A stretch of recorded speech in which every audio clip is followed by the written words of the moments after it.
ating kidney o bato, yan ay major organ. Major. Kasi malaki Function. malaki ang trabaho niya sa loob. Ano-ano ang mga function niya? Number one, Maintains homeostasis. homeostasis. Ibig or sabihin yan, balance of the various body function. siya ang nagme-maintain ng balanse ng lahat ng organ sa loob ng katawan para mag-function properly. Isa yon. Number two na trabaho ng kidney. Controls blood pressure. So, ito palang mga may high blood, isa lang ang ibig sabihin. Pag ikaw ay tinamaan ng high blood pressure na akala natin ay circulatory system problem lang, hindi po. Mahina na rin pala ang kidney mo dahil si kidney ay isa sa major organ na nagko-control para maging maayos ang presyon ng ating dugo. Number three. Balance electrolytes, acid, base, and fluid in the blood. Si kidney lang din ang kayang magbalanse ng electrolytes na nagsisilbing lakas natin electrolytes. Ang electrolytes ang nagtatawid. Yan ang kuryente ng ating utak. Pag tama ang akyat ng electrolytes, gagana ang ating brain para utusan ng ating katawan na magtrabaho o kumilos na maayos. Siya lang din po ang nagbabalanse ng acid.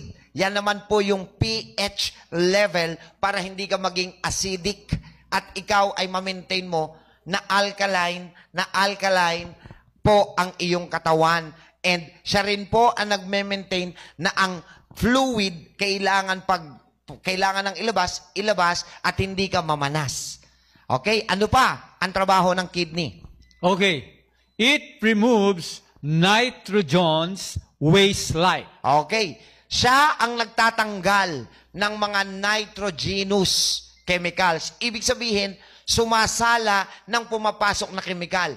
At pag nakita nating mataas ang chemical, ang tawag dyan ay creatinine, Urea, ammonia. at ammonia. So, doon pala sa blood natin, may nitrogenous chemicals na nagiging lason pag hindi sinala ni kidney. So, kailangan malinis ang dugo, ang magsasala, si kidney. Siya ang magtatanggal sa dugo ng creatinine, ng urea, at ng ammonia. So, ibig sabihin, ang dugo natin may kasamang ammonia. Yes. Ano pa ang kayang trabahuin ni kidney? Produce hormone or stimulate the production of red blood cells and enzymes. Okay, anong hormones yun? Yan yung tinatawag na kapag kayo ay may kidney problem, tinuturukan kayo ng epoetin. Yan po ay erythropoietin. Hormones po yun na ginagawa ng kidney natin. Bakit? Gumagawa siya ng EPO, kung tawagin, ng EPO para ano?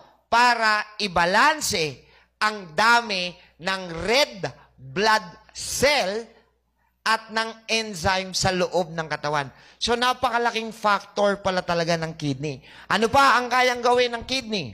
Okay. Regulation sodium and potassium. Siya rin po, sa dami ng mga kinakain natin na may sodium, sa dami ng kinakain natin na may potassium, i-filter yan sa dugo, i-regulate niya yung tamang dami ng alat at ng potassium. Pag sobra ang alat, magkakasakit tayo sa bato. Alam niyo yon. Pag bagsak ang potassium, mawawalan tayo ng lakas. Ang potassium ay very much needed of our tissues and muscles para po manatili ang kanilang sigla. Okay, next. Absorption of glucose, amino acid.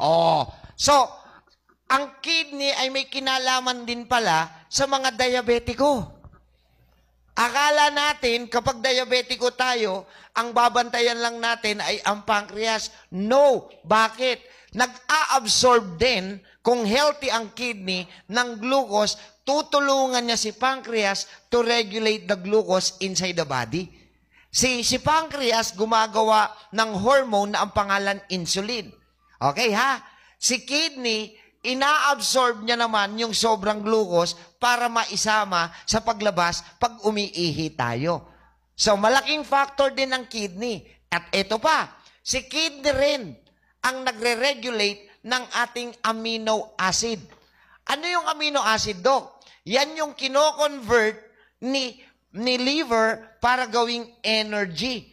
Pag hindi nasala ng maayos ni kidney, hindi niya na-regulate ang amino acid, nako-convert into uric acid. Kaya yung mga may arthritis, may kaugnayan din po sa kidney ang inyong problema.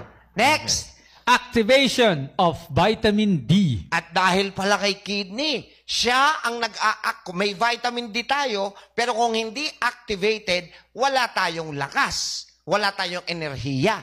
So, because of kidney, ina-activate niya yung vitamin D, natural na vitamin D na meron sa katawan, para bigyan tayo ng lakas. So naintindihan nyo na ngayon?